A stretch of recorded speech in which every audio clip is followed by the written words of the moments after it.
Merhaba arkadaşlar, Beril'in Hünerleri YouTube kanalıma hoş geldiniz. Bugün beyaz orkidem var ve bu orkideyi mavi orkideye çevireceğim ben. Bunun için ne kullanacağım? Tabii ki gıda boyası. Gıda boyası bu şekilde. Kuru olan boyayı sulandırarak kullanacağız. Aslında normalde satın aldığımız birçok orkidede olduğu gibi onlarda da aslında çoğunda gıda boyası kullanılıyor. Hatta mavi orkide alırken çok dikkat etmeniz gerekiyor. Çünkü bu yaptığım işlem gibi şırınga ile mavi orkide haline getiriyorlar gıda boyası kullanarak ve onu çok yüksek meblağlara satıyorlar. Aslında buna hiç gerek yok. Birazdan şimdi size de göstereceğim gibi beyaz orkideyi siz de kendiniz bu yöntemle mavi orkide haline getirebilirsiniz. Hemen şimdi nasıl yapıldığını anlatmak istiyorum. Bir tane enjektörümüz var tabii bu şekilde.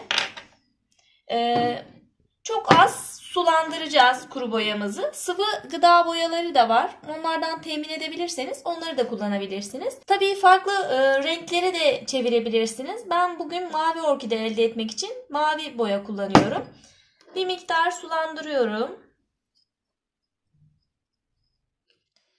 1 çay kaşığı kadar ben gıda boyası kullandım ama siz daha az kullanabilirsiniz.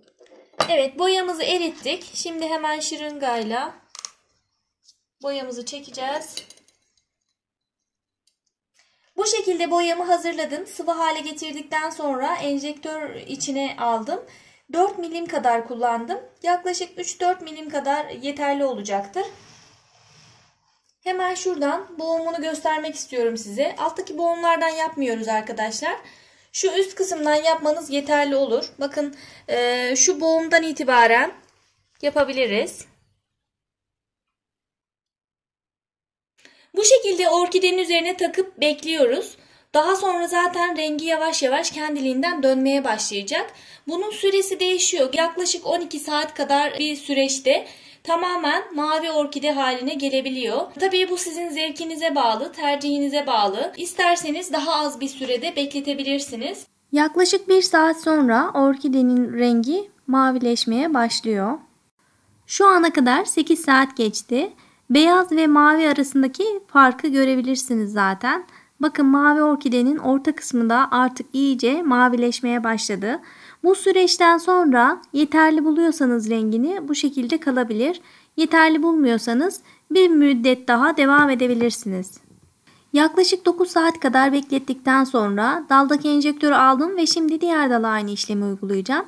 Yine onda da en üstteki boğumdan itibaren enjektörü koyuyorum ve üzerinde bir müddet kalacak. Herhangi bir işlem yapmıyorum. Yani enjektöre bastırmıyorum. Sadece içine koyup bu şekilde bir süre kalmasını bekleyeceğim.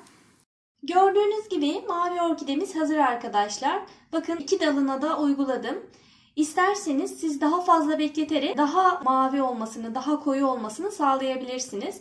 Hatta ben şu kısım biraz daha az açık oldu. Şuna göre biraz daha bekletmeyi düşünüyorum. Tekrardan buna biraz daha uygulayacağım. Yaklaşık olarak 9-10 saat kadar bir süre bekletmiş oldum toplamda, totalde.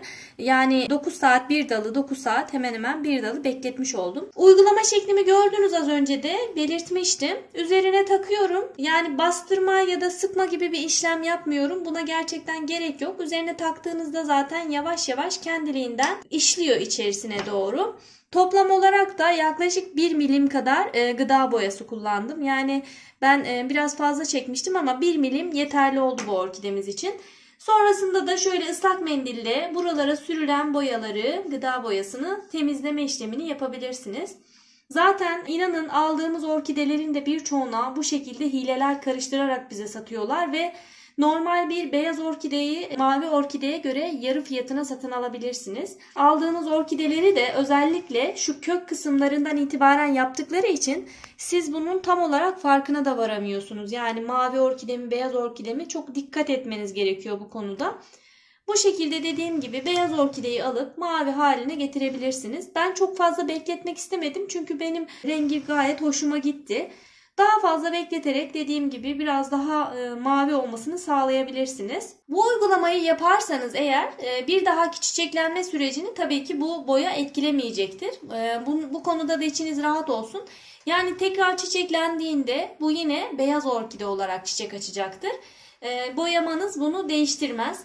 Sadece maviye değil de farklı tür renklere de boyayabilirsiniz. Beyaz orkide özellikle hemen hemen her renge boyadığınızda çok güzel renkler elde edebiliyorsunuz. Bugünlük de anlatacaklarım bu kadardı arkadaşlar. Soru ve görüşleriniz olursa bana yorumlarda iletebilirsiniz. Elimden geldiği kadar herkese cevap vermeye çalışıyorum. Ayrıca Instagram hesabımdan da bana ulaşabilirsiniz. Instagram hesabımda Beril'in Hünerleri, fotoğraf gönderdiğinizde orada daha net yardımcı olabilirim hepinize de. Hesabımın linkini aşağıya bırakıyorum. Açıklamalar kısmında ona da ulaşabilirsiniz. Hepinize sağlıklı, mutlu, güzel günler diliyorum. Sağlıcakla kalın.